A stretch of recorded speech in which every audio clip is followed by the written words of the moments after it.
Hi, everyone, and welcome back to another episode of the English Talk community. I'm Julia, and I'm so glad you're here with me today. Whether you're walking to work, cooking dinner, sitting in traffic, or just taking a break, thank you for choosing this time to improve your English with me.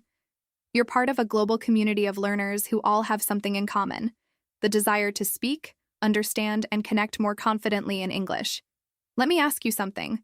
Have you ever felt completely lost when someone starts speaking English just a little too fast?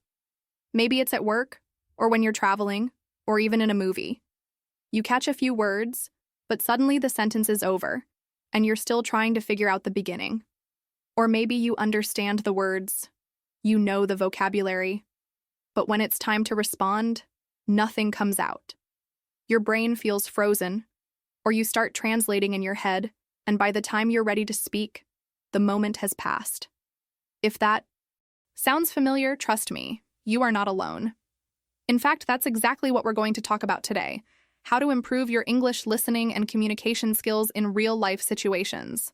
Not just in theory, not just in a classroom, but in the real world, where people speak quickly, use expressions you didn't learn in a textbook, and don't always speak clearly. This episode is for anyone who wants to stop feeling nervous during conversations and start feeling more natural, more connected, and more confident. We're going to explore how consistent practice, real examples, and understanding natural speech patterns can help you feel less like a student and more like a real English speaker. And don't worry, I'm not going to talk about complicated grammar rules or advanced vocabulary. That's not the goal here. What we want is fluency, the ability to listen and respond smoothly, without overthinking, without fear, and without needing everything to be perfect. So I want you to take a second and think about this. When was the last time you listened to English without subtitles? When was the last time you tried to respond in real time without stopping to find the perfect words? These are simple actions, but they can be very uncomfortable at first. And that's okay. We all begin somewhere, and fluency isn't about being perfect. It's about building confidence and being able to communicate your ideas clearly, even if you make mistakes. Many people tell me, "Julia, I understand English, but I can't speak it." Or they say, "I can read and write, but I freeze when someone talks to me." And I always say the same thing. That's not a problem with intelligence or effort. It's simply a sign that you need more real-life listening. You need to hear the way people actually speak. Not the slow, clear English from your course book, but the fast, informal, emotional, and sometimes messy English that people use every day. So today, we're going to take a closer look at what happens in real-life English conversations. You'll meet some people, fictional characters based on real learners from different parts of the world, who have faced the same challenges you have. You'll hear about their struggles, their discoveries, and the practical things they did to improve. And as we go through these stories, I'll be sharing tips you can use, starting today. These are not big dramatic changes. They're small actions you can take consistently to build your listening and speaking skills over time. One thing I want to make very clear from the beginning: you don't have to understand every single word to be a good listener. In fact, native speakers don't catch every word either.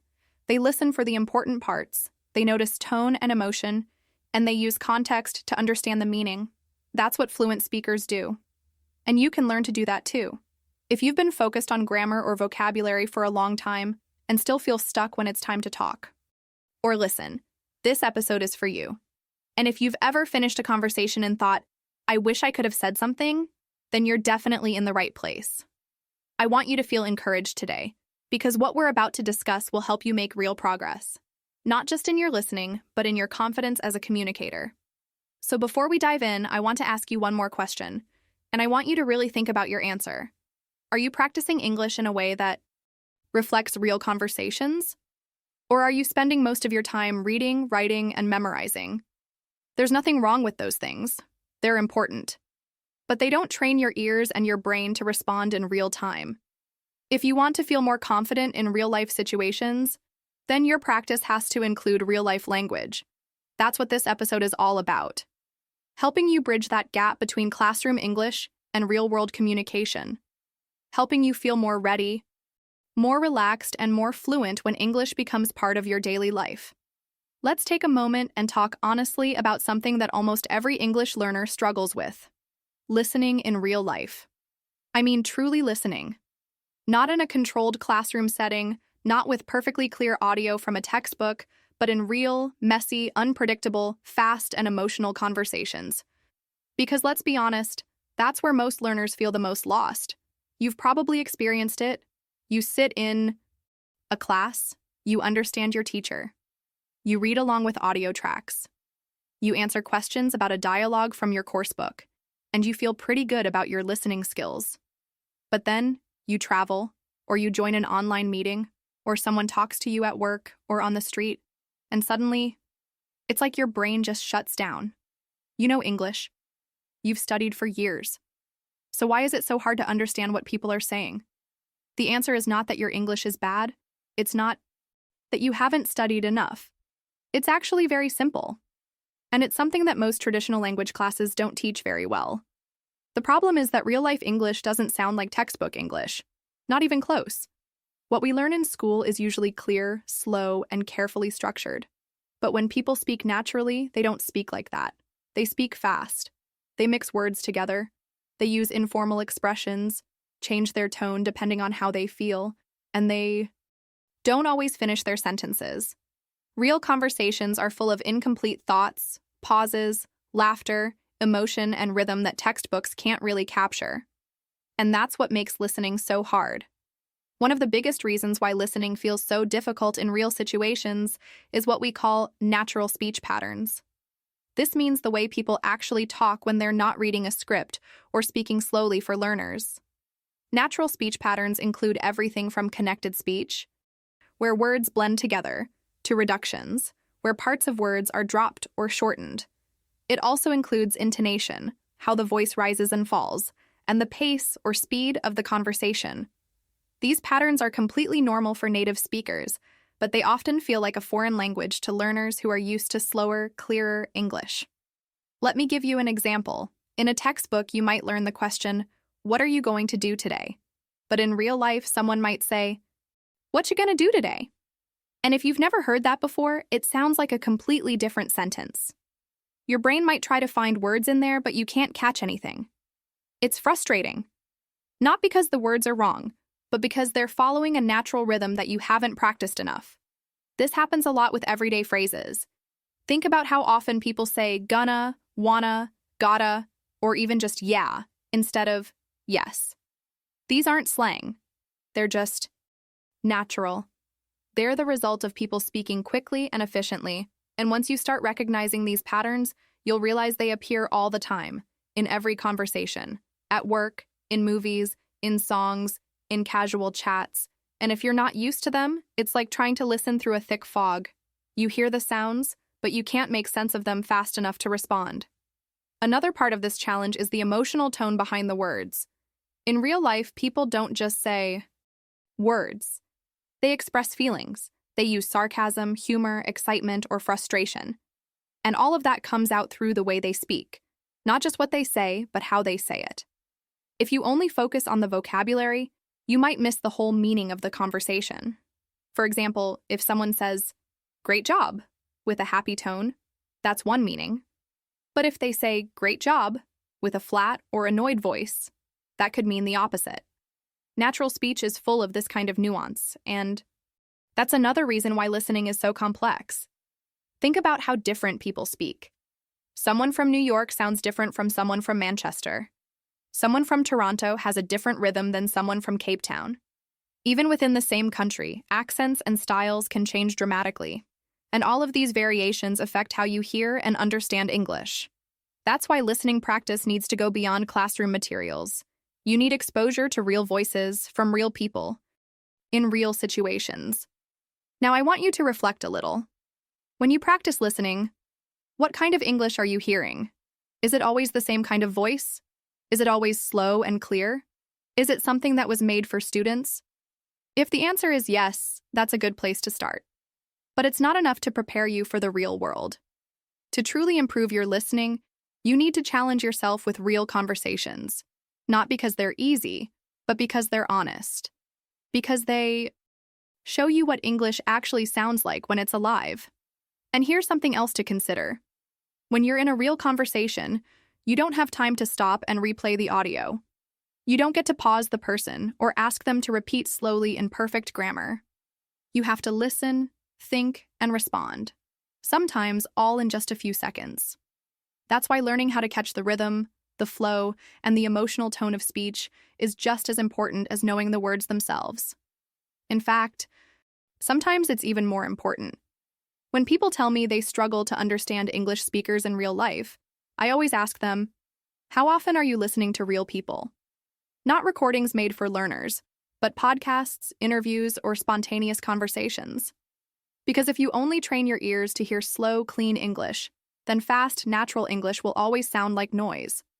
But if you start exposing yourself to real conversations, even if you don't catch everything, your brain will start to adjust. You'll begin to hear the rhythm. You'll start noticing which words are stressed, which ones disappear, and how the speaker's mood changes the message. And over time, that confusion will turn into understanding. Listening in real life is hard, yes. But it's not impossible. It's just different. It's more emotional, more spontaneous, more human. And once you learn how to notice the natural patterns in speech, everything becomes a little bit easier. You don't need to catch every single word. You just need to catch the meaning. And that comes with practice, patience, and the right kind of exposure. Let me introduce you to Anna.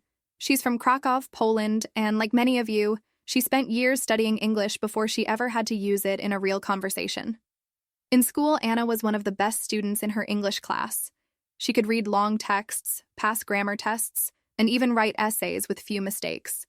Her teachers always told her she was doing great. And for a long time, she believed that her English was strong enough to handle anything she might need. But everything changed when Anna moved to Dublin. She got a new job in a small design agency, and for the first time, she was surrounded by native English speakers all day, every day. She expected it to be a challenge at first, but she thought she would adapt quickly. After all, she had studied for years, right? The first week was a shock. At work, during team meetings or casual conversations. In the kitchen, Anna couldn't keep up. Her coworkers spoke fast. They used idioms she had never heard. They interrupted each other, changed topics quickly, and didn't slow down for her. She found herself nodding even when she didn't understand. She laughed when others laughed, but she wasn't sure why. In the beginning, it felt like she was pretending to be part of the conversation without really being in it. And every day she went home feeling frustrated, not because she didn't know English, but because the English she heard in Dublin didn't sound like anything she had studied. One day, something small made a big impact. Anna was at the grocery store, standing in line with a few items. When it was her turn, the cashier said something quickly that she didn't understand. It sounded like one long word. She froze. People behind her started to get impatient. The cashier repeated it, but just as fast. It was only later, when she asked her flatmate about it, that she found out the cashier had simply said, "How are you getting on?" A common Irish way of asking how someone is doing. But to Anna, it had sounded like a blur. That moment stayed with her.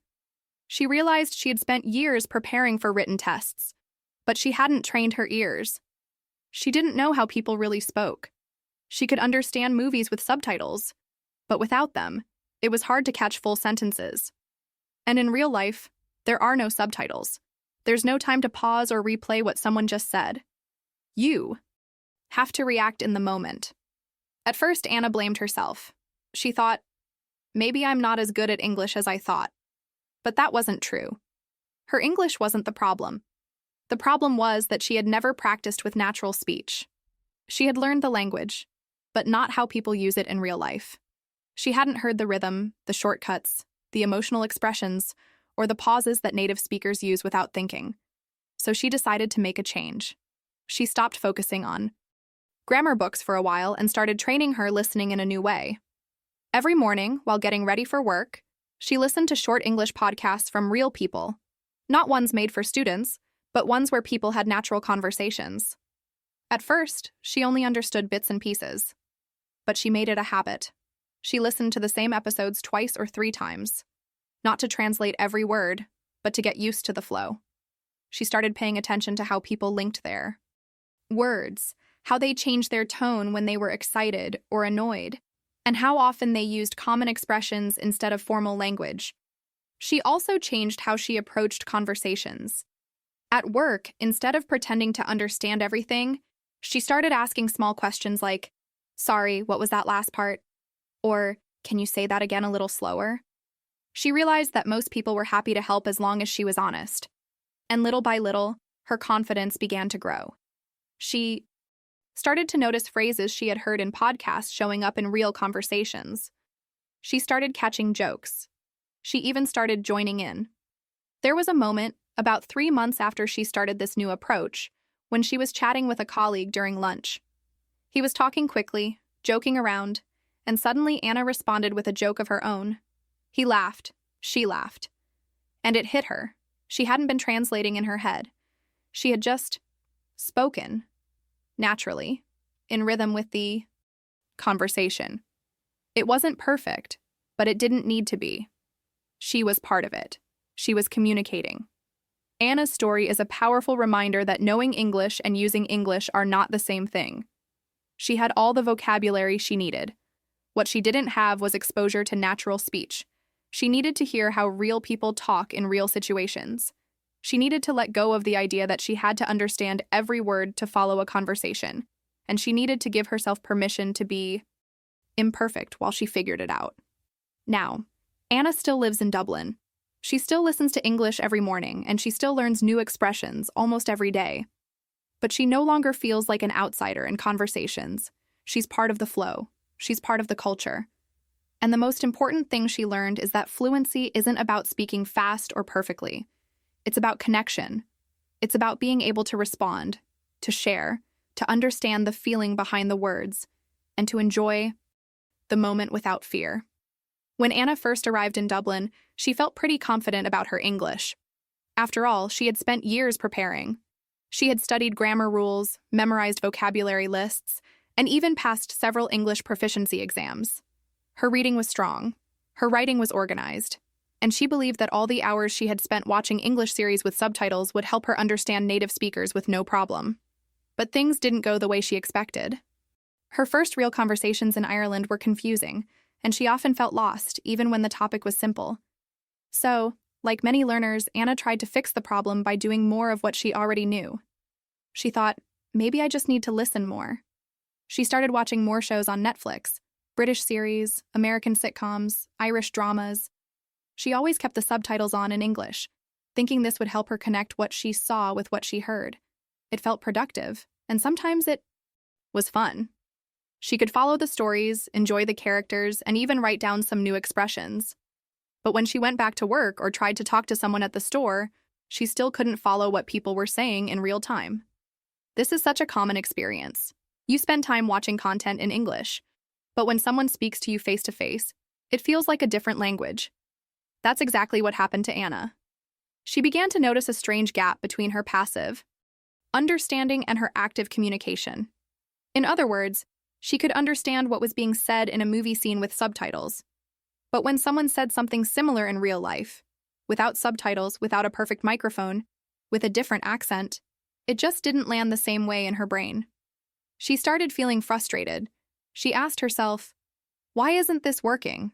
I'm watching shows, I'm reading books, I'm surrounding myself with English, so why can't I keep up in real life?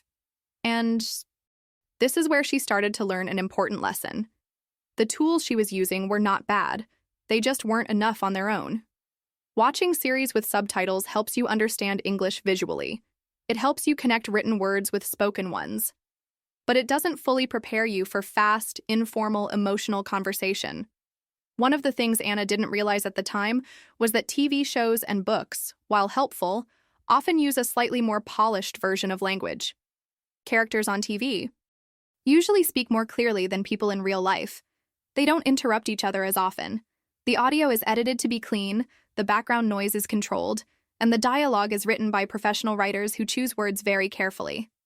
It's great for learning new expressions and hearing correct sentence structure, but it doesn't always reflect the speed or rhythm of how people actually talk when they're tired, distracted, or emotional. Books were another tool Anna used often. She loved reading novels in English, especially romantic comedies and mysteries. She thought that reading would improve her vocabulary, and it did. She learned new adjectives, expressions, and even slang. But reading didn't train her ears. She could see how a conversation looked on paper, but that didn't help her when the same conversation happened out loud with a different accent or with words slurred together. When her coworkers spoke quickly or used Irish idioms, she had no idea what they were saying. Reading helped her build knowledge, but it didn't give her listening practice. Another thing Anna did was repeat scenes from her favorite shows.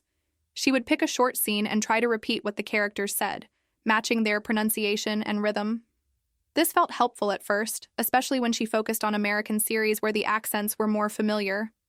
But the moment someone spoke with a Dublin accent, or even a Scottish accent at the bus stop, she couldn't connect the sounds.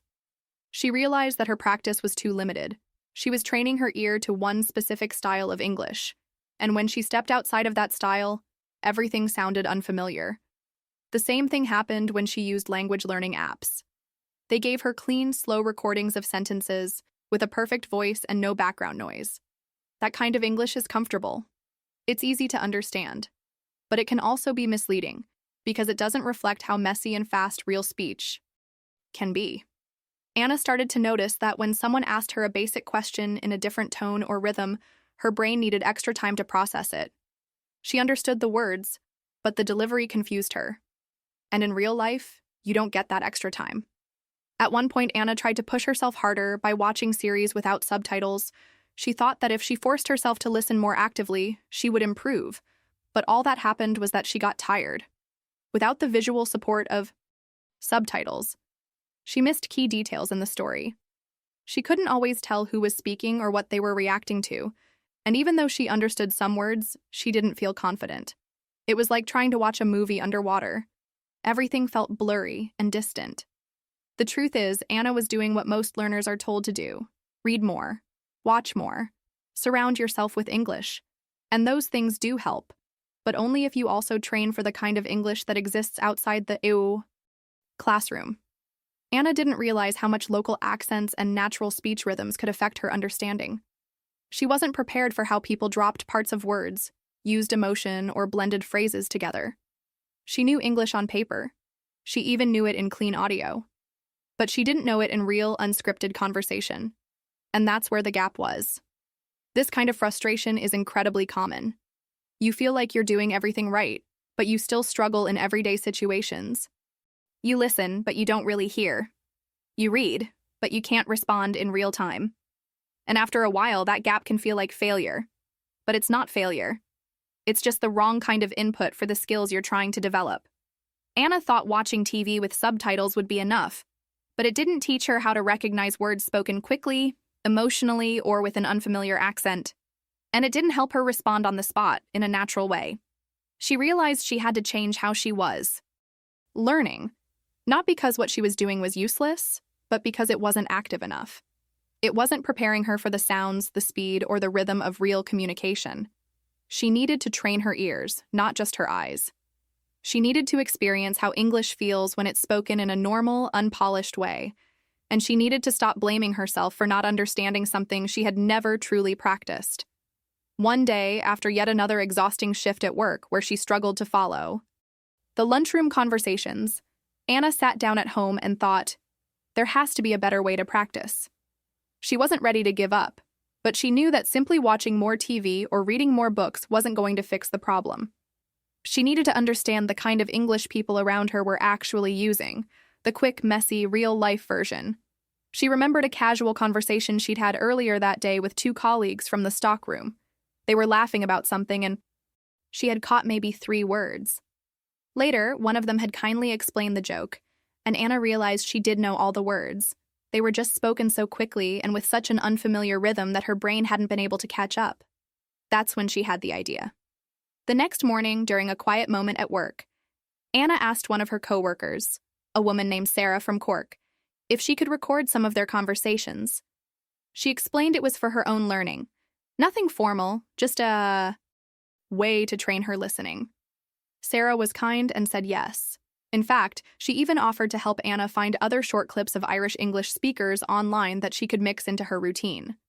So, Anna began recording. Not full conversations, just little moments. A quick exchange at the coffee machine, a description of how the weekend had gone, a comment about a customer. She used her phone, always with permission, and kept the recordings short and natural. Then at home, she listened. Not once. Not twice. Sometimes 5 or 6 times. The first listen, she barely understood. But the second time, she could guess more. By the third or fourth listen, she started to hear individual words jump out. And something interesting happened. She noticed patterns. The same expressions came up again and again. You know what I mean? Fair enough. It's not a big deal. I was like, no way. These weren't expressions from textbooks. She hadn't seen them in grammar exercises. But they were real. People used them every day. And they often said them the same way, with the same tone and rhythm. By listening again and again, Anna started to internalize those speech patterns. She wasn't just learning vocabulary, she was training her ear. She started to hear how people shortened phrases, how they dropped certain sounds, and how they paused in unexpected places. One coworker always said "do you" instead of "do you," and another said "gonna" instead of "going to" in almost every sentence. At first, those things had made the sentences feel impossible to follow. But now, after hearing them dozens of times in different recordings, they felt natural. Anna made a habit out of it. Every day she tried to get a new recording. She kept a small notebook with words and phrases she heard repeatedly, not to memorize them in the traditional sense, but just to become familiar with their rhythm. She also started mimicking. After listening to each recording, she would pause and try to repeat what had just been said, using the same tone and speed. Sometimes she'd sound silly to herself, but that wasn't the point. She was trying to sound like real English, not perfect English. And something began to shift. After about 2 weeks of this practice, she was at work having coffee when one of her coworkers asked her, "You all right?" in a very relaxed, casual way. Normally, that would have thrown her off. It didn't sound like a question in a textbook, but she recognized it immediately because she'd heard that exact tone and rhythm in one of her recordings. Without thinking, she answered, "Yeah, just tired today." And the conversation continued. No pause, no panic, just a real exchange. It felt amazing. For the first time, Anna wasn't translating in her head. She wasn't struggling to catch up or worrying about missing every word. She was listening with confidence because she had heard these voices before. Not the exact sentences, but the types of sentences. She had practiced with real voices, with real speech patterns, and now she could follow along. She also started noticing the emotional tone of speech more clearly. When someone was joking, their pitch changed. When someone was annoyed, their words got shorter. These were things that books never taught her, but her recordings revealed them in a clear, practical way. Listening on repeat helped her notice the small things, the way people breathe between thoughts, how they use filler words like or you know, and how they sometimes abandon a sentence halfway through and switch topics. This was real communication. One day, Anna decided to compare a scene from a show she liked with a real recording from her coworker. The difference was striking. The show had perfect lighting, clear voices, carefully written lines, and dramatic pauses. The real recording had background noise, laughter, some overlapping speech, and natural pacing. And yet, she now found the real conversation easier to follow because she had trained for that kind of English. This kind of practice didn't just help her understand more, it also made her feel more connected. She began to enjoy conversations rather than fear them. She started jumping in with small responses like "totally" or "I get that," because she had heard others do the same. She wasn't always perfect, but she was present. And that's what mattered. The key difference was that she had moved from passive listening to active listening. Instead of just absorbing English in the background, she was studying it up close. Real voices, real speed, real mistakes. And the more she listened, the more those messy, fast, natural conversations started to feel like home. This approach wasn't about understanding every word. It was about recognizing enough to stay connected. It was about practicing with voices that sounded like her environment. And it was about getting used to not having control over every sound, just like in real life. Anna learned something powerful through this process. You don't need to understand 100% of what someone says to respond naturally. You just need to catch the rhythm, the intent, and the repeated patterns. And the only way to do that is by spending time with real English, not perfect English. By listening again and again. by training your ears with the kind of speech you actually want to understand, and by turning real conversations into your classroom. If there's one practice that can truly transform how you understand English in real-life situations, it's this. Listen to real conversations regularly. Even if it's just for a few minutes each day, this one habit can make a huge difference. And when I say real conversations, I mean the kind of English people actually use when they're talking to friends, ordering food, describing their weekend, or chatting at work. Not scripted lines from a textbook or overly polished speeches. Let's be honest, you probably don't need more grammar exercises. What most learners need is more exposure to the rhythm and flow of natural speech. Because real English sounds very different from what you hear in most classrooms. It's full of contractions, incomplete sentences, background noise, people talking over each other, and changes in tone. That might sound overwhelming at first, but when you make it a daily habit, your brain starts adapting. You start recognizing patterns. You begin to catch the meaning even when you miss a few words. That's the magic of consistent, focused listening. So where can you find these real conversations? One of the best places to start is podcasts. There are thousands of English language podcasts out there where people talk naturally about everything: sports, movies, travel, daily life, even random opinions about food or fashion. The trick is to choose podcasts where the hosts are just being themselves. Look for episodes that are not scripted, where people are reacting to each other, laughing, interrupting politely, or changing topics. Mid-sentence. That's real life. That's what helps you build the skills to survive an actual conversation. Another great source is YouTube. Not just language channels, although those can help, but lifestyle channels, interviews, travel vlogs, and behind-the-scenes content where you hear real people talk. For example, you might find a Londoner reviewing restaurants, a couple from Edinburgh vlogging their daily routine, or a student in Manchester sharing their weekend plans. The accents, the speed, the casual vocabulary, all of that gives your brain the training it needs. If you're short on time, don't worry. This kind of practice works even if you only listen for 5 minutes while making coffee or waiting for the bus. What matters is consistency. Your goal is not to understand everything right away. It's to become more comfortable with the way English sounds when it's not slowed down for learners. Think of it like building muscle. You don't need to lift weights for hours a day. You just need to do it often enough that your body gets stronger. Listening works the same way. And here's a really practical tip that helped many of our listeners. Create a real talk playlist. This could be a list of podcast episodes, short YouTube clips, or even audio messages from friends if you have English-speaking contacts. The key is that all of the audio feels natural, spontaneous, and unrehearsed. Try to include a variety of voices and accents. Maybe one clip features someone from Glasgow, another from Toronto, another from Cape Town. Let your ears get used to those differences. That's how you build true listening flexibility. You can also look for English conversation channels specifically designed to show real-life situations. Some channels post unscripted interviews with people on the street. Others share real conversations between native and non-native speakers. These are gold because you get to hear not just perfect English, but also how people adjust when someone doesn't. Understand how they rephrase, how they clarify.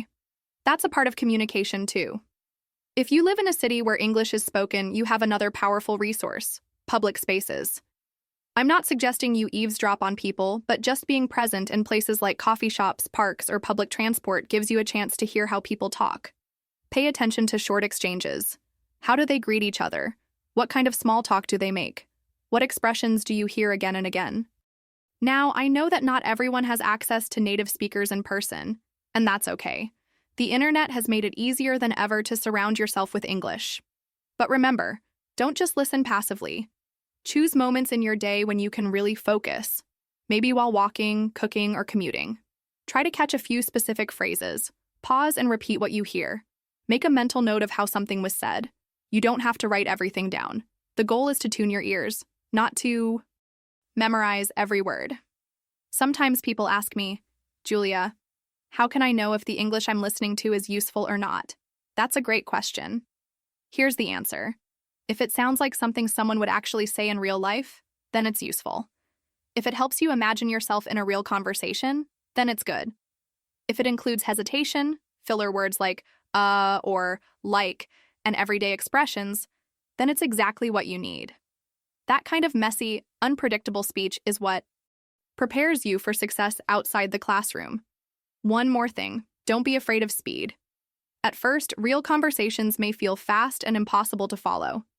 That's totally normal. Your brain is adjusting. Give it time. And if you find a clip you like, don't just listen once. Listen 3, 4, even 5 times. Each time, you'll hear more. It's like watching a movie you love. You always notice something new the second or third time. Finally, try shadowing. That means listening to a short segment of real conversation and then repeating it out loud, trying to match the speaker's rhythm, pronunciation, and energy. This helps your brain connect what you hear to what you say. You don't need to be perfect. The goal is to get closer and closer to sounding natural. Over time, your speaking will improve along with your listening, because you're training both together. So to sum it up, listen often, choose real content, focus on consistency, and engage with what you hear. Whether it's 5 minutes of a podcast or a short clip of someone chatting in a vlog, those moments are training your brain for real-life communication. Keep it simple, stay curious, and let your ears get used to the language of real people. Let me introduce you to Lorenzo, a talented chef from Naples, Italy. Lorenzo grew up surrounded by the smells and flavors of traditional Italian cuisine. His family owned a small restaurant in the heart of Naples, and from the age of 12, he was already helping in the kitchen. By the time he turned 25, he had worked in several restaurants across Italy, building a solid reputation for his creativity and passion. Lorenzo loved his job, but he also had a dream: to work in a top-tier international restaurant. And for him, London was the place to be. When Lorenzo arrived in London, he was excited and a bit nervous. He had studied English in school and even took private lessons for a few months before moving. He knew food-related vocabulary very well. Ingredients, cooking techniques, kitchen commands. He could read recipes and menus without any problem. But from the first week in the busy London kitchen, Lorenzo started to feel the pressure. It wasn't the cooking that stressed him. It was the speaking. More precisely, the listening and responding part. Lorenzo's job wasn't just cooking behind the scenes. The restaurant where he worked had an open kitchen, where chefs interacted with customers. It was part of the experience.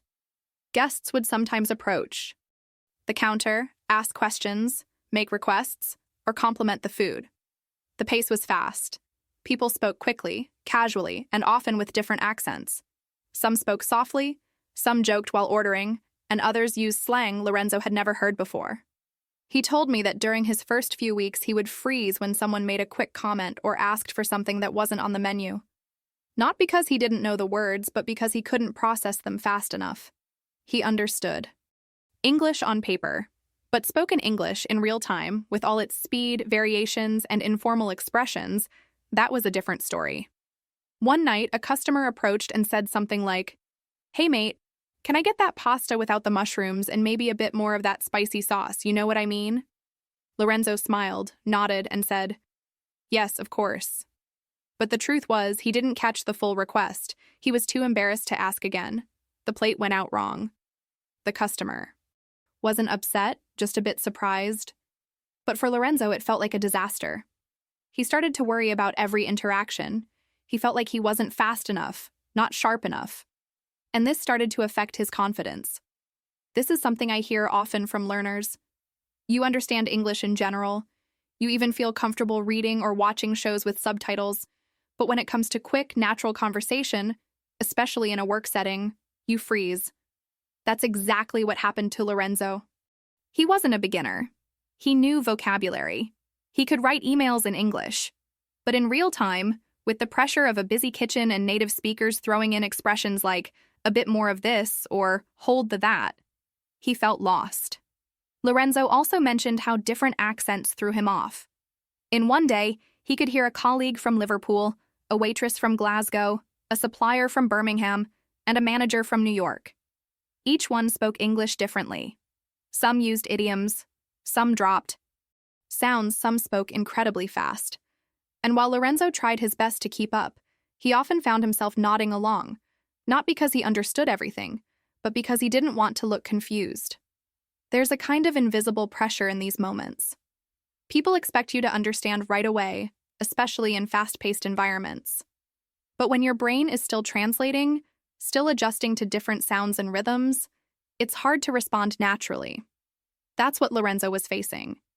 He told me he felt like his English was always half a second behind, and that made him hesitate before speaking.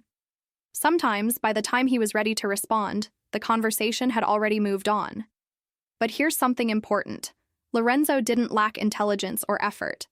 What he lacked was exposure to real, spontaneous English in everyday situations. His studies focused on grammar rules, textbook dialogues, and vocabulary lists. None of those things had prepared him for the variety and unpredictability of English spoken in a real London restaurant. He also pointed out that scripted English is often clear and easy to follow. The voices are clean, the sentences are complete. There's usually no background noise. But real life is messy. In the kitchen, there's music playing, dishes clattering, people talking in the background.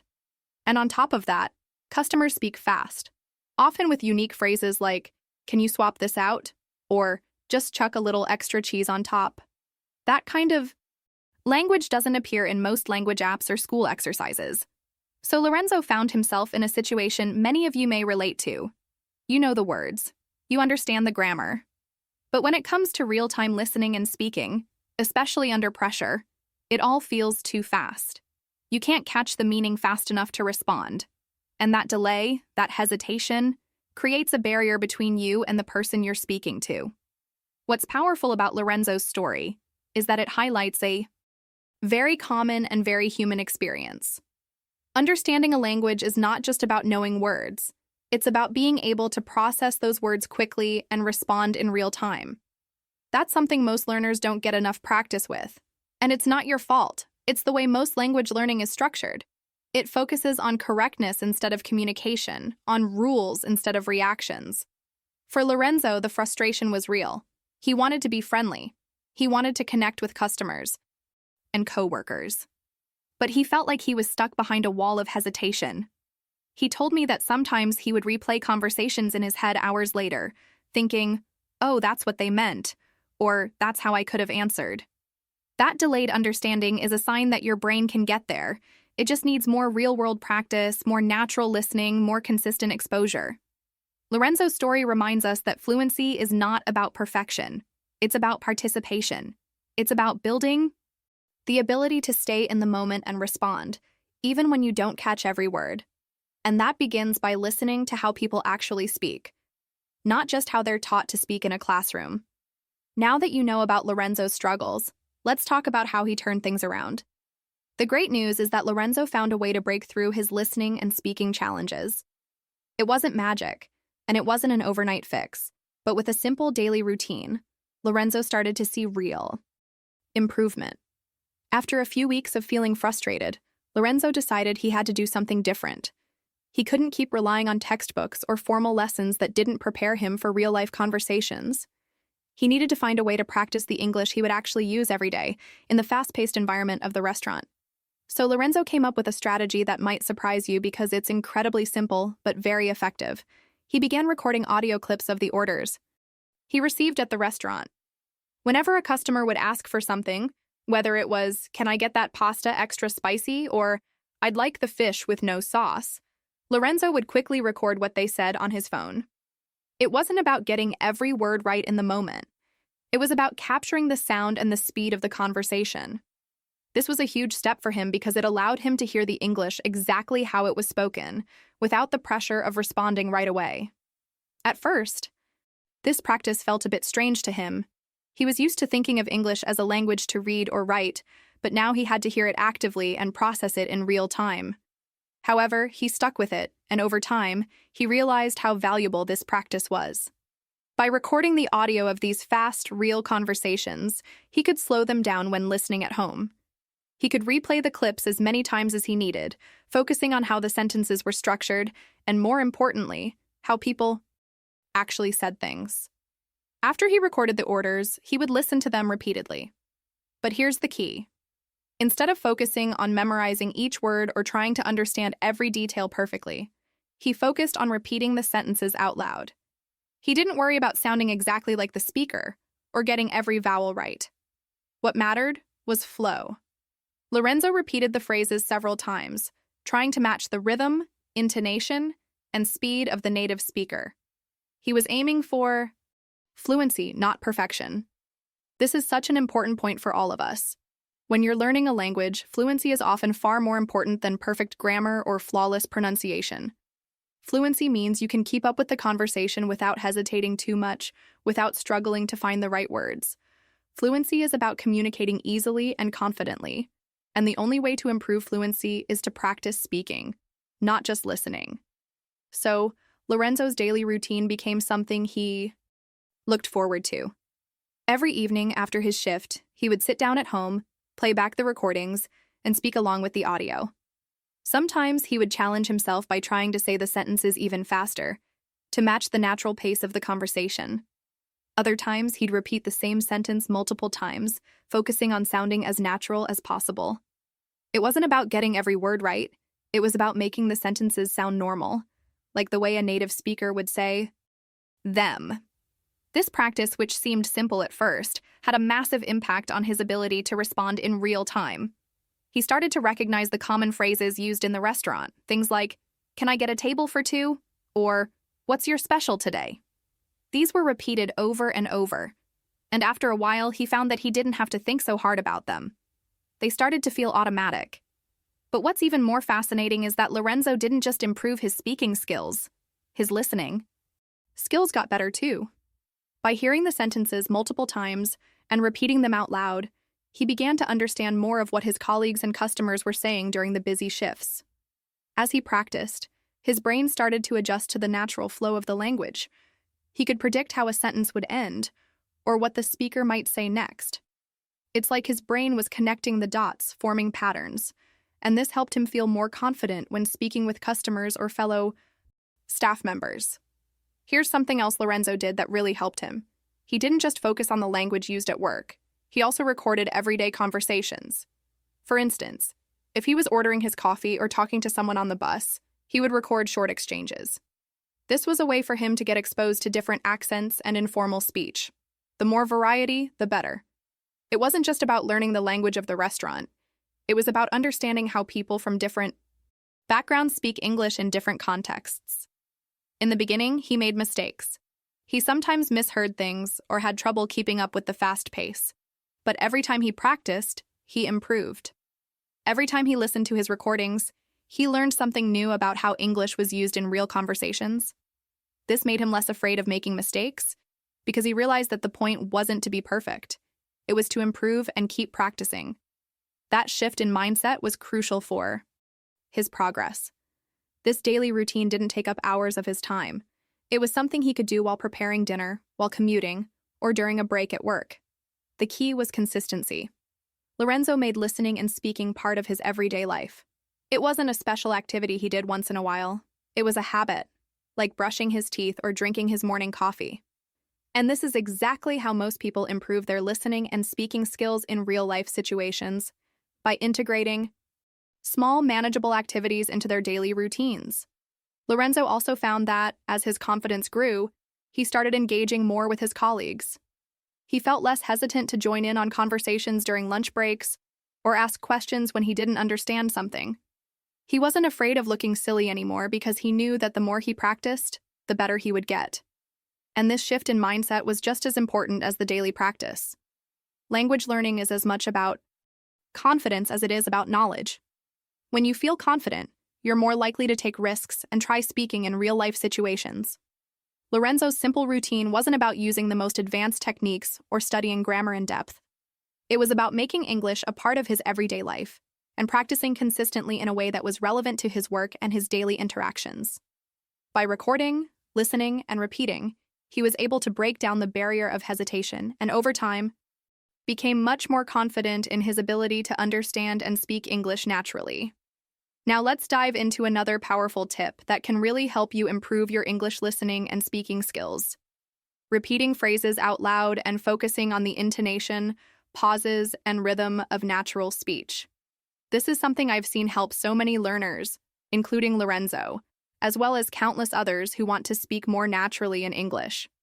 So, let's break it down and understand why this tip is so effective. First of all, let me remind you that fluency in a language doesn't just mean knowing the right words. It's about knowing how to use those words in the flow of a conversation. And to do that, you need to be able to hear and replicate the natural rhythms and patterns of speech. You might know the words, but unless you practice saying them out loud, and with the right rhythm and intonation, they'll never sound as natural as they could. When we speak in any language, we don't just focus on saying words one by one. We focus on the flow of the conversation. We pause at the right moments. We change the pitch of our voice to show emphasis or emotion. And we sometimes shorten or blend words together in a way that's natural to native speakers. English is no different. But if you're not used to the language, all of these little things, the pauses, the intonation, the changes in speed, can be hard to catch. Let's think about how most language learners practice. Many times, students focus on memorizing vocabulary or grammar rules. They learn the correct way to say things, but they don't always practice how to say those things in a conversation. This is why even if you can understand written English or textbook dialogues, you might struggle to understand fast-paced, natural conversations. Native speakers don't always follow the strict grammatical rules we learn in class. They use contractions, they speak in short bursts, they pause in places you wouldn't expect, and they blend words together.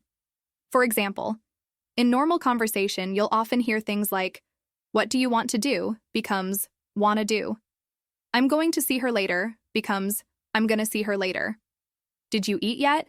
becomes, "Do you eat yet?" All these changes happen naturally when we speak, and they are crucial to understanding real English. But here's the thing. If you only learn English through textbooks or formal lessons, you might not hear these things clearly. They're not written the same way in textbooks, and you might not come across them in the types of exercises you do in class. That's why hearing and repeating the language exactly as it's spoken is so important. This is where the power of repetition comes in. When you repeat phrases out loud, you're not just memorizing them, you're training your mouth and your ears to get used to the natural flow of speech. And when you focus on the intonation, the way the voice rises and falls, you start to sound more like a native speaker. You begin to understand where the natural pauses happen and where to put emphasis in a sentence. Let's take a closer look at how to do this. First, find a phrase or sentence from a conversation. It could be something you hear on a podcast, in a movie, or even something a friend says to you. The key is to choose a real sentence, not a sentence that's been simplified or adapted for learners. The more natural, the better. Once you have your phrase, listen to it carefully. If possible, listen more than once. Pay attention to how the person says it. Are they speaking fast? Are they emphasizing a certain word? Do they pause at a particular point? All of these little details matter. Now, it's time to repeat it out loud. But here's the trick. Don't just repeat it mechanically. Focus on imitating the rhythm of the sentence. Try to say it exactly the way the speaker says it, including the speed, the pauses, and the intonation. For example, if the speaker says, "Are you ready to go?" with a rise in their voice at the end, as if they're asking a question, try to do the same. If they say it quickly, try to match the speed. This may feel a bit awkward at first, but the more you do it, the more natural it will become. Let's break this down even more. When I say intonation, I'm referring to the rise and fall of your voice when speaking. It's how we convey meaning through the sound of our voice. In English, the way you say something can change its meaning completely. For example, if you say "really" with a rising intonation, it shows surprise or disbelief. If you say it with a falling intonation, it might express agreement or a neutral statement. The same word, said with different intonations, can give different messages. So, when you're practicing your phrases, pay attention to those nuances. For example, "That sounds great," with a rising intonation could express excitement. "That sounds great," with a falling intonation could express calm approval. "What did you say?" With a rising intonation sounds like a genuine question. "What did you say?" With a falling intonation could sound more like a statement or a complaint. Repeating these phrases out loud, with the right intonation, helps you feel the language, not just understand it. You're internalizing the rhythm and flow of natural speech. which makes it easier for you to respond naturally in conversations, especially when you hear it spoken fast or with different accents. Now, let's talk about how to practice this regularly. You don't need to dedicate hours to it. Start with just a few minutes a day. Maybe while you're making breakfast or during your commute, take a sentence or phrase and repeat it out loud. Focus on how it feels in your mouth, the rhythm, and the intonation. The goal isn't to sound perfect, it's to sound natural. And here's the bonus. When you practice speaking out loud, even in small doses, you're training your brain to think in English, not translate from your native language. This helps you react more quickly in conversations because you're not mentally going through the process of translation. You're just responding in the language you've been practicing. The more you do this, the more confident you'll become in speaking. You'll find yourself understanding native speakers more easily and speaking more naturally. Just like how your brain recognizes patterns in the language, your speaking will begin to flow in the same way. And that's when you know you've really made progress. Now, let's dive into something that's often overlooked when it comes to improving your listening skills: understanding the culture behind the language. You might be wondering, what does culture have to do with listening? Well, quite a lot, actually. In fact, understanding cultural references and expressions can make a huge difference when it comes to fully understanding spoken English, especially in real-life situations. When you learn a language, it's easy to focus on vocabulary, grammar, and pronunciation. But there's so much more to it than just knowing the words. Language is deeply connected to the culture in which it's spoken, and that cultural context shapes the way people communicate. Expressions, slang, humor, and even the way people structure their sentences can all be influenced by cultural norms and shared experiences. These things might not be written down in textbooks, but they are essential to understanding how people actually speak in everyday situations. Let me explain how this works. Imagine you're in a conversation with a native English speaker, and they say something like, "It's raining cats and dogs." You might understand each word, but if you don't know that raining cats and dogs is a common English expression for raining heavily, you might be confused. You might even wonder if there's an actual connection between animals and weather. Understanding the culture behind this expression helps you interpret the meaning correctly and not take it too literally. These kinds of expressions, idioms, and slang phrases are deeply rooted in the culture of English-speaking countries. They come from history, traditions, or everyday life, and they're used in regular conversations all the time. Without understanding the cultural context, it can be difficult to catch these phrases when you hear them, and even harder to use them yourself. Let's take another example. You might hear someone say, "I'm feeling a bit under the weather." If you don't understand the cultural context, you might think they're talking about actual weather conditions. But in English, this phrase means someone is feeling sick or unwell. It's a common expression in many English-speaking countries, and without cultural awareness, you might miss it in a conversation. Now you might be thinking, "But I'm just trying to understand the language itself. Why do I need to learn about the culture?" Well, the simple answer is that language and culture are inseparable. When you understand the culture, you start to notice patterns in the way language is used. You begin to recognize certain expressions or references that are tied to shared experiences, history, or traditions. This awareness makes it much easier to understand conversations, especially when people use idiomatic expressions or cultural references. Take humor, for example.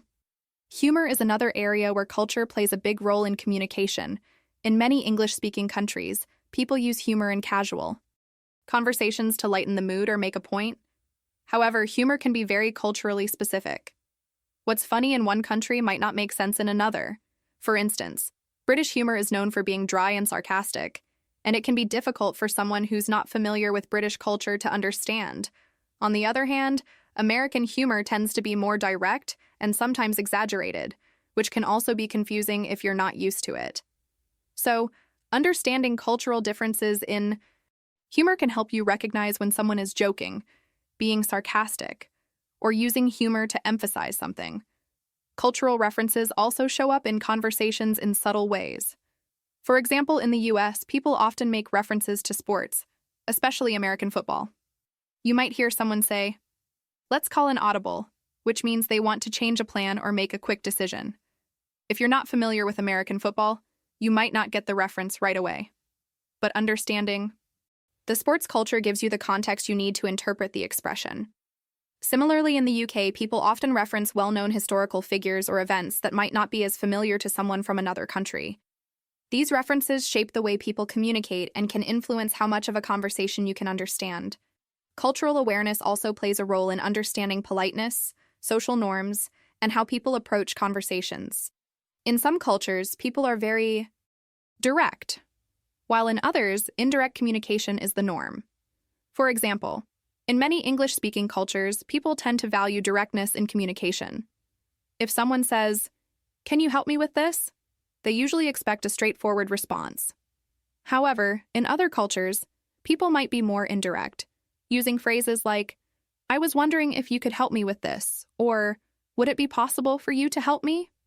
Knowing how people communicate in different cultures helps you understand the tone and intention behind their words. So how can you use this knowledge to improve your listening skills? The key is to expose yourself to the culture behind the language you're learning. Listen to podcasts, watch movies or TV shows, and read books that are not only in English but also reflect the culture of English-speaking countries. Pay attention to the expressions people use and the references they make. You might not catch everything the first time, but that's okay. The more you listen, the more you'll start to recognize these cultural nuances and how they shape the language. For instance, if you watch a TV show like Friends, you'll hear a lot of American slang and humor. The characters often make cultural references that are tied to American life, and understanding those references can make the show more enjoyable and help you understand the conversations better. The same goes for British TV shows like The Office or Downton Abbey, which reflect different aspects of British culture. By exposing yourself to these kinds of media, you'll not only learn more about the culture, but also pick up on the language used in everyday situations. In addition to media, try to have conversations with native speakers or join language exchange groups where you can interact with people from different English-speaking countries. This will give you a chance to hear real-life examples of how culture influences language. It'll also allow you to practice recognizing cultural references and idiomatic expressions in real-time conversations. Understanding culture doesn't mean you need to know everything about the history, traditions, or customs of every English-speaking country. But the more you learn about the culture behind the language, the more you'll be able to pick up on the subtleties of speech and understand what people are really saying. Let's now meet Sophia from Lisbon, Portugal. Sophia works at an international company and participates in meetings held in English. Now you might be thinking, okay, she works in a professional environment, so she must be fluent, right? Well, it's not always that simple, and Sophia's experience is a perfect example of why just understanding content isn't always enough. Sophia had spent years studying English, especially in a more formal academic context. She was great at understanding everything that was being discussed in her meetings. She knew the vocabulary, she understood the grammar, and she could even follow complex discussions about business strategies. However, there was one major issue.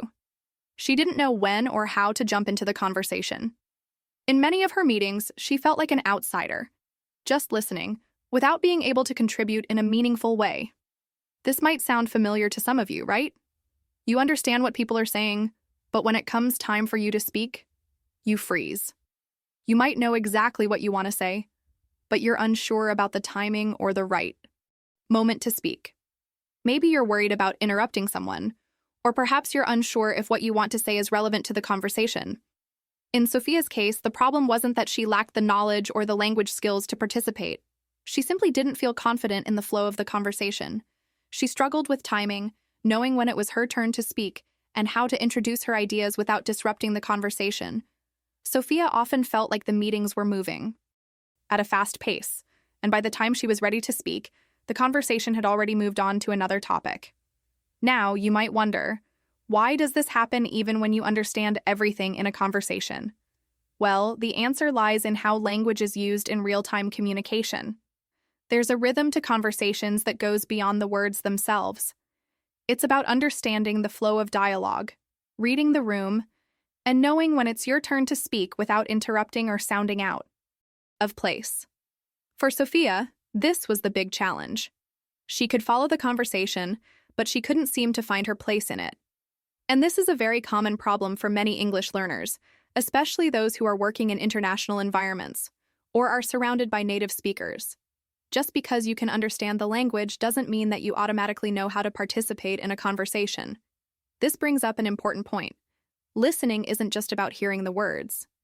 It's about understanding the social dynamics of communication too. For example, in English-speaking cultures, the rhythm of conversations can be quite fast-paced. People often speak over each other, but not necessarily in a rude way. There are pauses, yes, but these pauses aren't always long, and if you hesitate too much, you might miss the moment to speak. It's a delicate balance between timing, understanding the conversation's flow, and knowing how to join in naturally. Sophia felt like she was always a step behind, trying to catch up but never quite getting the timing right. In some of her meetings, by the time she gathered her thoughts and figured out how to jump in, the discussion had already moved on. And this left her feeling frustrated and disengaged. She knew that her colleagues were not excluding her, but the pace of the conversations made her feel invisible at times. She also noticed that when she did try to speak, she was unsure about how to phrase things. Sometimes she would say something, but it didn't come across as smoothly as she wanted, which made her feel even more hesitant to speak up in the future. This issue of not knowing when to speak is common for many learners, even advanced ones. It's not just about vocabulary or grammar. It's about the timing, the rhythm, and the subtle social cues that guide a conversation. Now, let's take a moment to reflect. Does this situation sound familiar? Have you ever been in a meeting, a class, or even a casual conversation, and despite understanding everything that's being said, you couldn't figure out how to jump in? It's a challenge that many language learners face, and it can be particularly difficult when you're in a fast-paced, professional environment like Sophia's. So, let's look at what Sophia did to overcome this challenge and find her voice in these conversations. Sophia didn't want to feel left out anymore. She wanted to be able to contribute and participate in meetings with confidence. She knew that understanding the content wasn't enough. She needed to learn how to engage in the conversation and feel like an active part of it. This is when Sophia started paying more attention to the structure of the conversations themselves. She began observing how her colleagues were interacting, noticing the subtle cues that indicated when it was her turn to speak. She also started listening for the rhythm of the conversation, the pauses, the shifts in topic, and the little signals that told her when it was appropriate to jump in. Sophia also realized that in many conversations, it wasn't about waiting for a perfect moment. Often people in her meetings would take turns speaking naturally, without waiting for a long pause. The trick was to listen for the natural breaks in the conversation and take advantage of those moments. Additionally, Sophia worked on building her confidence. She knew that her English skills were strong. It was her timing and comfort with the flow of conversation that needed attention. So she practiced speaking in informal settings with friends and family, where the pace was slower and the pressure wasn't as high. She used these conversations to build her comfort level with timing and phrasing before bringing those skills into her work meetings. In the beginning, it wasn't always easy. Sophia still felt nervous sometimes, especially when trying to speak up in the middle of a discussion.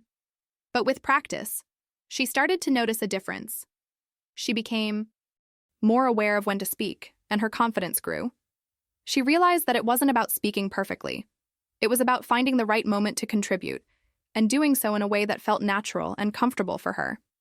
I hope that gives you a clear picture of Sophia's situation and the struggles many people face when it comes to understanding and participating in fast-paced conversations. If this sounds like something you've experienced, you're not alone. Let's continue Sophia's journey and explore how she began to break free from the pressures of speaking perfectly and instead focused on communicating more naturally. As we saw earlier, Sophia was struggling with the timing and rhythm of conversations at work. But what really helped her was a shift in mindset, a shift from trying to be perfect to focusing on simply communicating in a way that felt natural to her. At the beginning, Sophia was obsessed with speaking perfectly.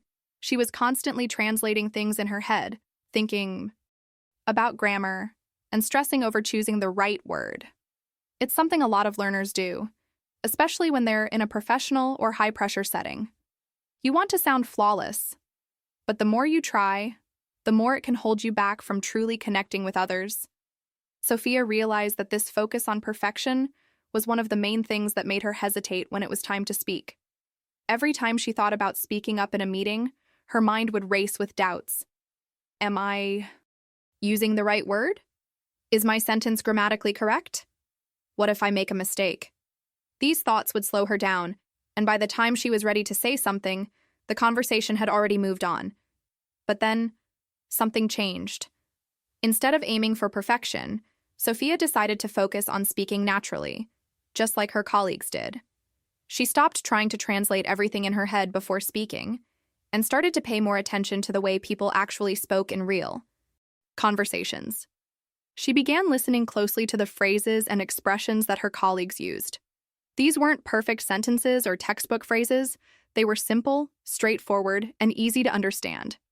For example, when her colleagues would speak during meetings, they didn't always use long, complex sentences. Often, they would use short, direct phrases. Sophia noticed this and started incorporating the same simple phrases into her own speech. Instead of overcomplicating her responses, or searching for the perfect word, she started using the exact same words and expressions she heard around her. Phrases like, "That makes sense," "I agree with you," or "Let me add something here," became her go-to responses.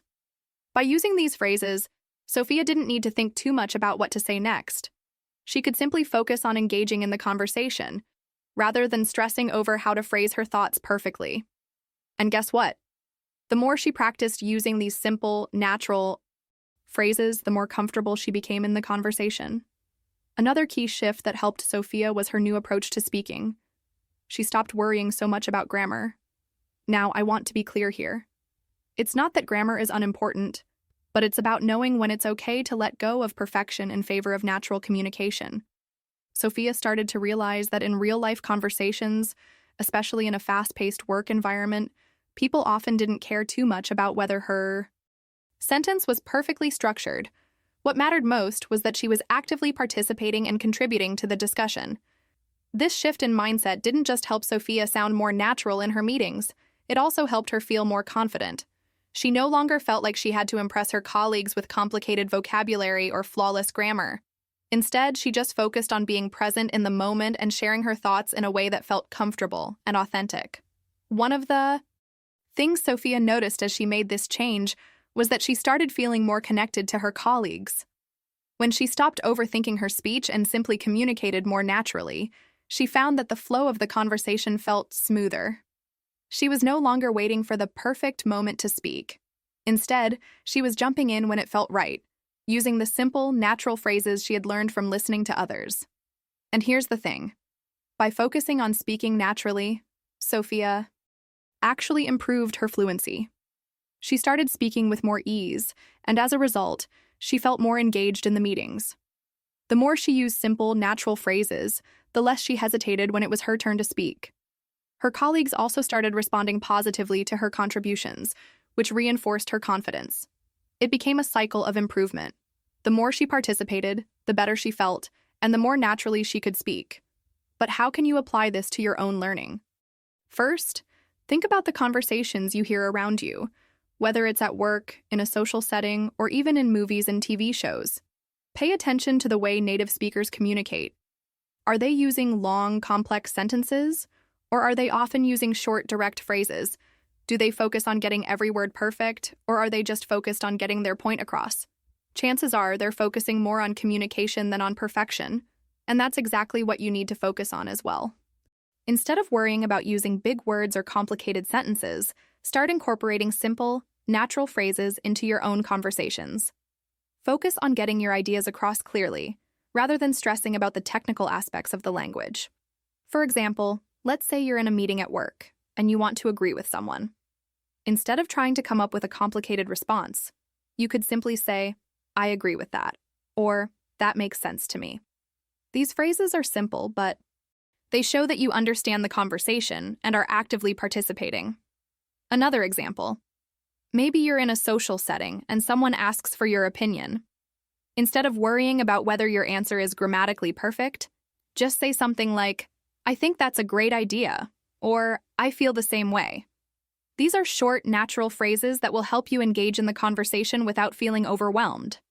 Sophia's story teaches us an important lesson. It's not about speaking perfectly, it's about communicating naturally. When you stop focusing on grammar and start focusing on getting your message across, you'll find that you're able to participate in conversations more easily and confidently. And over time, as you continue to practice, your fluency will improve. As you can see, learning to communicate naturally is a process. It doesn't happen overnight, and it requires practice and patience. But just like Sophia, once you make that shift in mindset and start using simple, natural phrases, you'll find that you're able to engage more comfortably in conversations, whether they're at work, with friends, or in any other situation. In this section, I've focused on how Sophia learned to communicate more naturally by using simple phrases and letting go of the pressure to speak perfectly. This shift in mindset can make a huge difference in your own language learning journey. Now, let's dive into a practical tip that can make a big difference in how you communicate in English. Using short, simple sentences to respond quickly. This is something that can really help you feel more confident in real-life conversations, especially in fast-paced situations like meetings or casual chats. Let's talk about why it works and how you can start using it today. When you're learning a language, it's natural to want to sound fluent and impress others with your vocabulary and grammar. But sometimes, when we try to speak too elaborately, we end up stumbling over our words or losing track of the conversation. One of the simplest ways to avoid this is to keep your responses short and to the point. This will help you stay engaged, keep up with the conversation, and sound natural while speaking. Imagine you're in a meeting at work. Someone just asked for your opinion on a project. Now, if you try to formulate a long, complex response, there's a chance you might get caught up in grammar or lose the thread of the conversation. But if you keep your response short and clear, you'll be able to contribute without hesitation. For example, instead of saying, "I think that the overall direction of this project is good, but I do have some concerns about the timeline and how it might affect the resources we need to allocate," you could simplify it and say something like, "I think the project is going well, but I'm concerned about the timeline." It's short, it's to the point, and it still communicates your thoughts clearly. This kind of response is especially useful when you need to respond quickly, but you're not sure about every single word or phrase. The key is to focus on getting your main point across without overthinking the details. When you speak with short, simple sentences, you can focus on your message and be confident that you're participating in the conversation. But this approach doesn't just apply to work situations. It's also extremely helpful in everyday conversations. Let's say you're having a casual chat with a colleague or friend, and they ask you about your weekend plans. Instead of saying, "Well, I'm thinking of going to the park because the weather looks really nice, and I want to get some fresh air. I also have to do some errands, like going to the supermarket and picking up a few things for the week ahead," you could simply say, "I'm going to the park and doing some errands." Again, this is a much shorter, simpler response that still conveys all the necessary information. The beauty of short, simple sentences is that they give you space to breathe. You don't need to worry about constructing long, perfect sentences while trying to follow a fast-paced conversation. Instead, you can stay engaged with the conversation and feel like you're a part of it, even if you're still working on improving your fluency. Another great thing about using short sentences is that it helps you respond more quickly. In real-life conversations, there's often little time to pause and think about how to phrase something perfectly. By using short, simple sentences, you make it easier for yourself to jump into the conversation without overthinking your response. This is especially important in fast-paced settings like meetings, group discussions, or even small talk at social events. So, how do you get started with this? The first step is to listen to how native speakers speak. Notice how they use simple sentences to respond quickly. In meetings, for example, you'll often hear people respond with phrases like, "That sounds good," "I agree with you," or "Let's do it." These are all short and direct responses that don't require a lot of thought or preparation. The next time you're in a conversation, try to respond in a similar way. Instead of thinking about the grammar or the perfect way to say something, focus on what you really want to communicate. If someone asks for your opinion, don't feel like you need to provide a long explanation.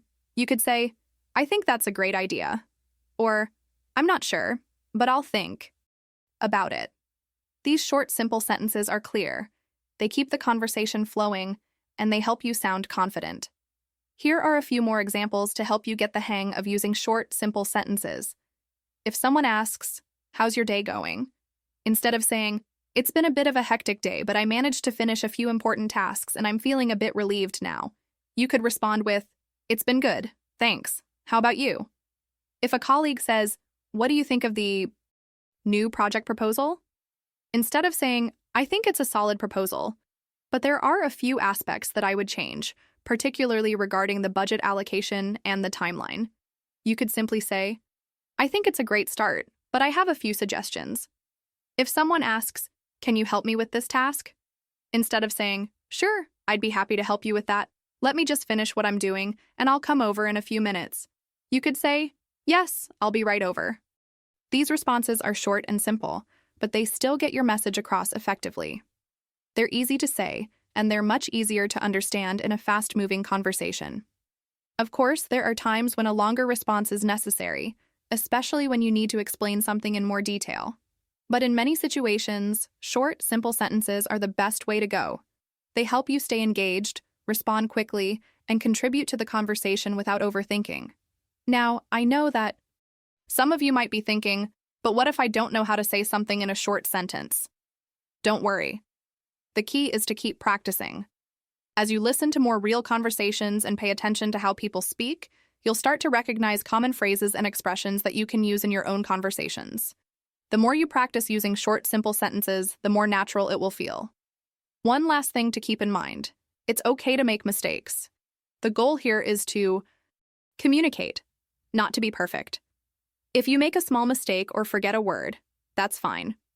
The important thing is that you're participating and trying to express yourself. As you practice speaking more naturally with short sentences, you'll gain confidence and improve your fluency over time. So, next time you're in a conversation, try responding with a short, simple sentence. Focus on the main point you want to get across, and don't worry about making it sound perfect. You'll be surprised at how much easier it is to communicate and how much more confident you'll feel. When it comes to improving your listening skills in English, there's a technique I want to talk about today that can make a huge difference: listening with a purpose. This simple approach helps you understand faster, remember better, and stay more engaged in conversations. It's not just about hearing the words, but about actively focusing on specific aspects of the conversation. So, let's dive into how you can use this method to get better at listening. You've probably noticed this before. You're listening to someone speak in English, and your mind starts to wander. Maybe you're not sure about a word, or the speaker is talking too fast, and before you know it, you've missed the whole point of what they were saying. Sound familiar? This is something a lot of people face when they're trying to improve their English. But what if I told you that listening with a purpose could help you stay focused and get more out of the conversation? When you listen with a purpose, you're not just passively hearing the words. Instead, you're actively engaging with the speaker by focusing on a specific goal or question. For example, you might listen to an audio clip or a conversation and ask yourself, what is the speaker asking? Or how do they feel? By doing this, you're setting a clear objective in your mind that directs your attention. This helps you stay on track and understand the conversation more clearly. Let's break this down a little further with an example. Imagine you're listening to a podcast or an interview in English, and the speaker is talking about their experience traveling to a new country. Instead of just letting the words wash over you, try to listen with a goal in mind.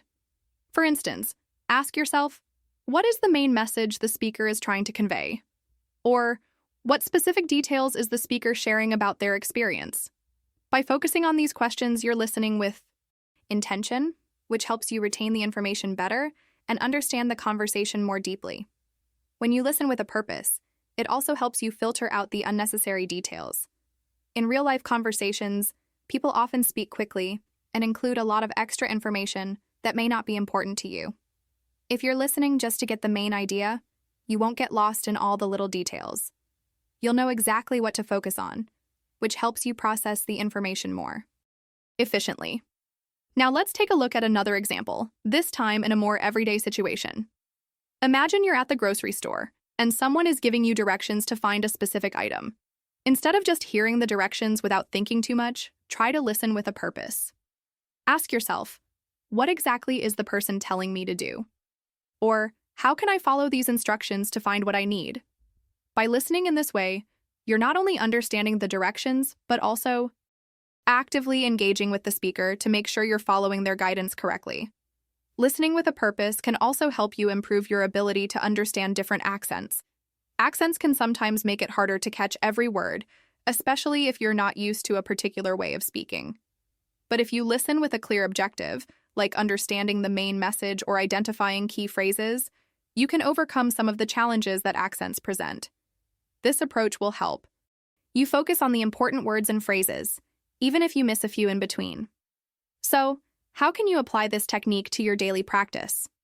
First, start by choosing content that you find interesting and relevant. Whether it's a podcast, a TV show, or an interview, make sure it's something that holds your attention. Then before you start listening, set a goal. Think about the specific information you want to gather from the conversation. Are you trying to understand someone's opinion? Do you want to catch the main points of a story? Or maybe you're just listening for new vocabulary that you can add to your own speaking practice. Next, as you listen, try to stay focused on your goal. If you find yourself getting distracted or confused by something, don't worry. Simply bring your attention back to the question you've set for yourself. For example, if you're listening to someone's story, you might ask yourself, what is the main message they are trying to get across? Or, what emotions are they expressing? By doing this, you'll be more likely to pick up on the important details and get a clearer understanding of the conversation. Another great way to practice listening with a purpose is by using listening exercises that include questions to guide your focus. You can find these exercises online or in language learning apps, where the audio is paired with questions like, what is the speaker's opinion? Or, what is the speaker describing? These questions will direct your attention to specific parts of the conversation, helping you understand the content more effectively.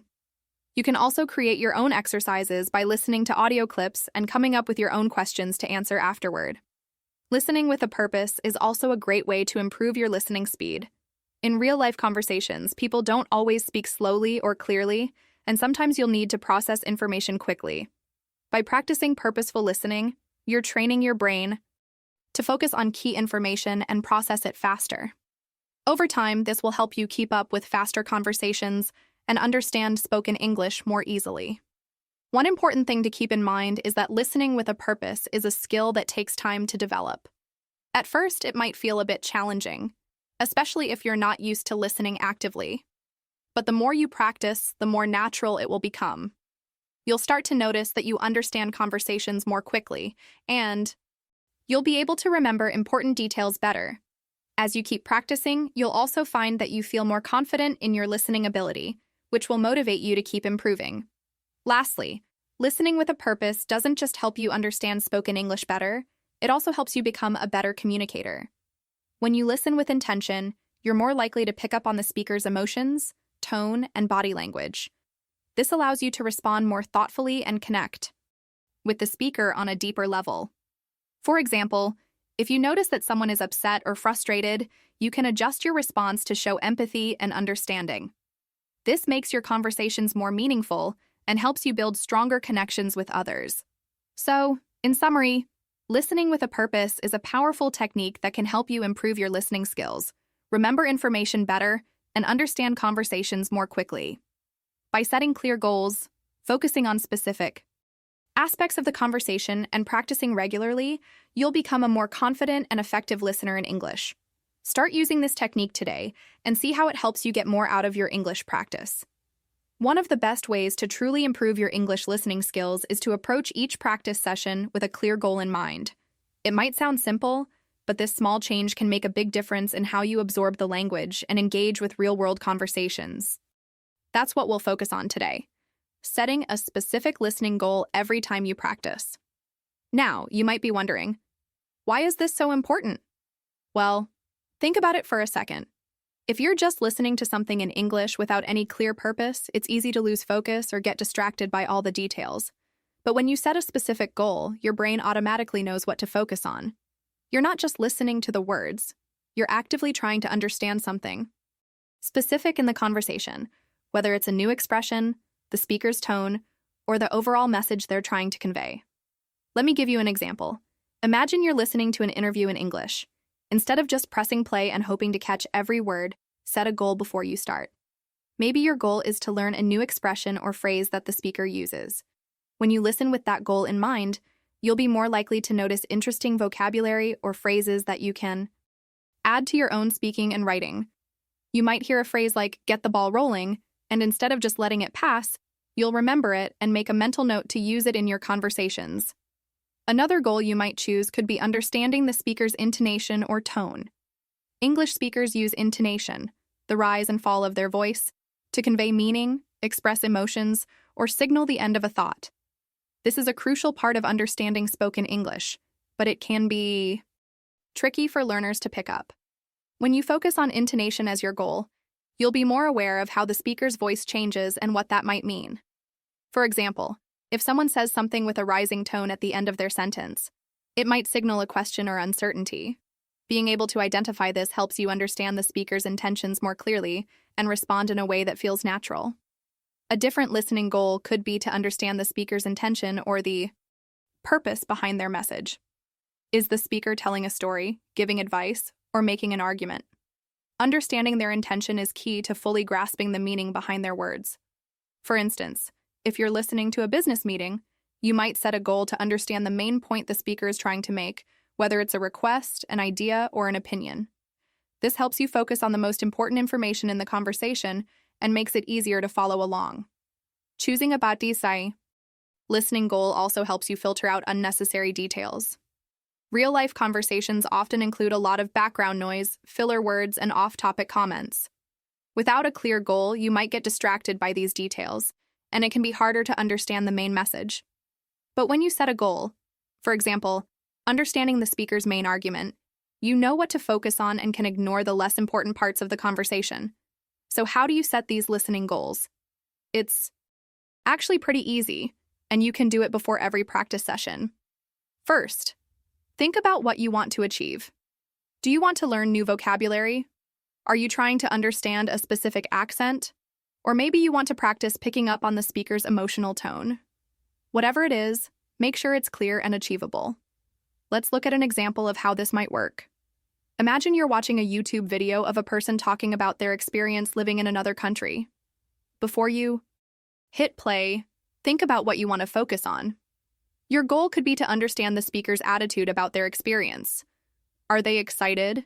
Do they sound frustrated? Are they happy to be living there? Or do they wish they were back home? By setting this goal, you're not just passively listening to their words, you're actively paying attention to the emotions behind their speech, which will help you understand their experience better. Another example could be listening to a conversation at a restaurant. You're trying to get better at understanding English in everyday situations, so your goal might be to focus on understanding the types of phrases that servers use when interacting with customers. You might pay attention to phrases like, "How may I help you?" or "Would you like to start with an appetizer?" These are common phrases in restaurant settings, and by setting a goal to identify them, you'll start recognizing them more easily the next time you're in a similar situation. 1. Of the most effective ways to choose a listening goal is by considering the context of the conversation you're listening to. If it's a casual chat between friends, you might focus on understanding slang or informal expressions. If it's a professional setting, your goal might be to learn how people express opinions or make suggestions in a business meeting. The context will help guide your goal and make it more relevant to your language learning journey. I also recommend setting a small, achievable goal for each practice session. This could be as simple as identifying 5 new words or phrases that you can add to your vocabulary. Or, if you're practicing with a podcast, you might set a goal to understand the main argument of the episode, even if you don't catch every word. By setting smaller goals, you'll feel a sense of accomplishment each time you meet them, which will motivate you to keep going. It's also important to adjust your goals as you improve. When you're just starting out, your goals might be simple, like understanding the basic meaning of a conversation. But as you progress, you can challenge yourself by focusing on more complex aspects of speech, like understanding nuances, recognizing tone shifts, or picking up on cultural references. Your goals should evolve with your skills to keep you engaged and motivated. Another helpful tip is to write down your goals and review them after your practice session. This helps reinforce what you've learned and allows you to track your progress. For example, after listening to a podcast, you might write down the expressions you learned or the main points of the conversation.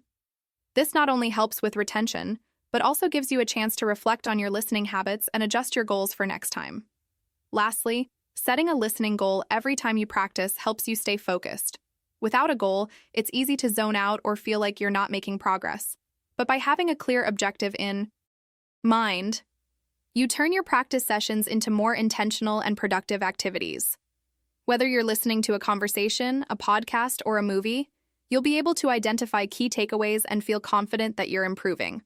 So, next time you sit down to practice your listening skills, remember to choose a goal before you start. Whether it's understanding new vocabulary, catching the tone of a conversation, or picking up cultural references, having a specific goal will help you stay focused and get the most out of your practice. Over time, this approach will help you become a more active and engaged listener, which is one of the key steps to improving your overall fluency in English. As we come to the end of this episode, I want to leave you with a few final thoughts that can help guide you on your English learning journey. We've covered a lot of important strategies today, from understanding natural speech patterns to practicing with real conversations, and even setting goals for each listening session. These are all crucial steps toward improving your ability to listen and communicate in English more effectively. But now I want you to pause for a moment and reflect on what you've learned and how you can apply it to your daily life. First, let's think about this. When was the last time you really practiced listening with real speech? I mean, listening to a conversation that wasn't scripted, that didn't have perfect pronunciation, and wasn't slowed down for learners like you. It's so easy to get caught up in the idea of studying grammar, vocabulary, or following structured lessons. While these things are definitely important, they don't always prepare you for real-life conversations. Real conversations are messy. They're full of natural speech patterns, filler words, and changes in tone. People speak quickly with accents and often don't finish their sentences. So, when was the last time you challenged yourself by listening to something that mimicked this real-life experience? Take a moment to think about that. It could have been a podcast, a YouTube video, or even a casual conversation you overheard in a coffee shop. The point is, real speech can feel intimidating at first, but it's the only way to really improve your listening skills. If you're constantly practicing with perfect dialogues, you might understand English in theory, but struggle when it comes to the dynamic nature of conversations in everyday life. Now, I want to ask you another question. Am I focusing too much on grammar instead of real understanding? It's easy to get stuck in the cycle of memorizing grammar rules and perfecting sentence structures. Grammar is important, don't get me wrong, but it's not the whole picture when it comes to speaking and understanding English naturally. In fact, if you focus too much on grammar, you might miss the bigger picture. Understanding the flow of a conversation, picking up on subtle cues, and just getting the message across clearly. Take a moment to reflect on your own learning process. Do you find yourself obsessing over grammar rules, wondering if a sentence is perfectly correct? Or are you more focused on whether or not you understood the point of the conversation and can respond naturally? We often think that if we don't speak perfectly, we're not speaking well. But the truth is, language is about communication, not perfection. We're here to understand each other and share ideas, and that's much more important than getting every word exactly right. So, next time you're practicing listening, try to let go of the pressure to understand every single word or focus on perfect grammar. Instead, challenge yourself to listen for the bigger picture. What is the speaker trying to convey? How does their tone affect the message? Are you getting the main idea, even if you don't understand every word? This approach will help you feel more confident and natural when speaking and listening in English. And this leads me to the next thought I want to leave you with. Are you really practicing listening in a way that reflects how English is spoken in the real world? The best way to improve your listening skills is by engaging with real conversations, like we talked about earlier. Listen to people talking about everyday topics. Listen to podcasts or TV shows that use natural speech, and try to identify patterns in how people speak. If you're only listening to scripted materials or studying grammar, books, you might miss out on the subtleties of real communication. Practice listening to people who speak quickly, with different accents, and who use colloquial expressions. This will prepare you for the types of conversations you'll encounter in the real world. It's also worth asking yourself, how often do I find myself in situations where I can practice listening to natural English? Do you actively seek out these opportunities? Or are you waiting for them to come to you? If you want to improve your listening skills, you have to take the initiative. Whether it's watching movies in English, chatting with friends, or listening to the radio, you need to make these types of listening experiences a regular part of your routine. The more you expose yourself to real English, the better you'll become at understanding it. Another question I want to pose is, what are you doing to make sure that you are truly engaging with the English you hear?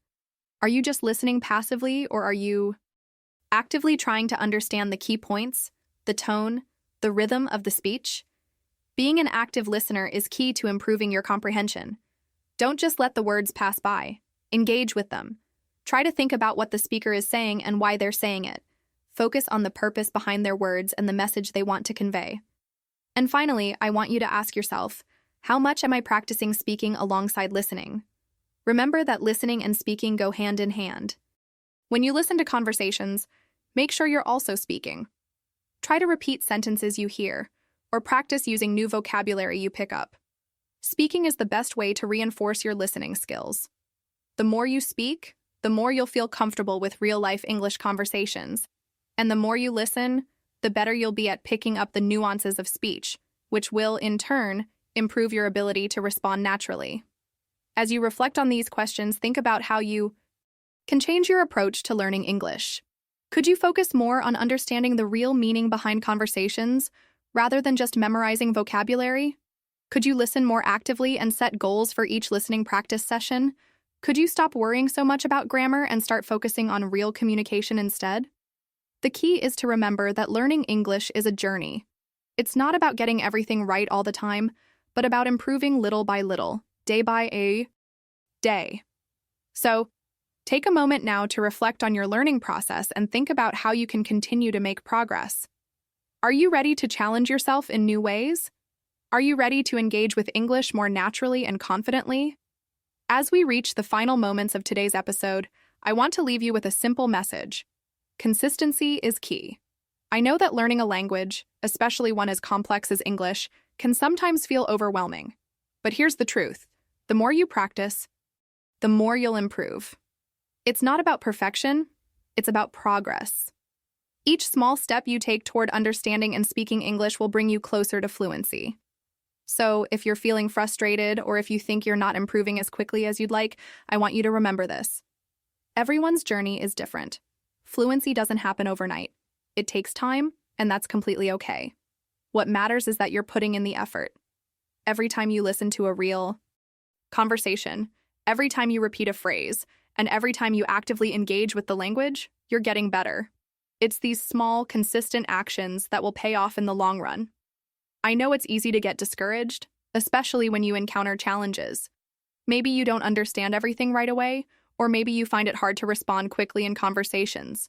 But trust me, that's all part of the process. Don't let these moments hold you back. Instead, see them as opportunities to learn and grow. Remember the story of Anna from Krakow, or Lorenzo from Naples. They didn't become more confident in their English overnight, but through consistent practice, they got better. You can do the same. Now, I encourage you to take what we've talked about today and put it into action. Think about the practical tips we shared. Set a goal for your next listening practice. Focus on understanding the natural rhythm and tone of the language. Challenge yourself to listen to real conversations regularly, and don't be afraid to repeat what you hear out loud. The more you practice, the more natural it will become. If you found these tips helpful, I want you to keep going. Don't stop now. Keep listening to real-life conversations, keep practicing speaking, and keep pushing yourself to improve. And remember, it's okay if you don't get everything right immediately. Fluency takes time, but with regular practice, it will come.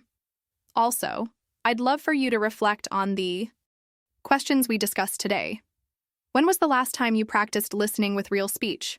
How are you practicing to understand the natural flow of conversations? And are you focusing too much on grammar instead of just understanding the message? These questions can help you think about your learning process and how you can make the most of every practice session. If you're feeling motivated, I'd like to invite you to listen to more episodes of our podcast. We've got plenty of content that will help you continue building your confidence and improving your English skills. And remember, every episode is another step toward your goal of fluency. The more you listen and engage with the language, the more natural it will feel. Lastly, don't forget to be kind to yourself. Language learning is a journey, not a race. Celebrate the small victories, like understanding a new word or responding more quickly in a conversation. Every step counts, and you're doing great. So, as we wrap up, I want to encourage you to keep practicing, keep listening, and keep pushing yourself to speak more confidently. You've got this, and I'm here cheering you on every step of the way. Keep reflecting on the tips we've shared today, stay consistent, and soon enough, you'll notice just how much progress you've made. Thank you for listening to today's episode of the English Talk Community podcast. I'm excited for the progress you're going to make, and I can't wait to see how far you'll go. Keep practicing, keep learning, and most importantly, enjoy the journey.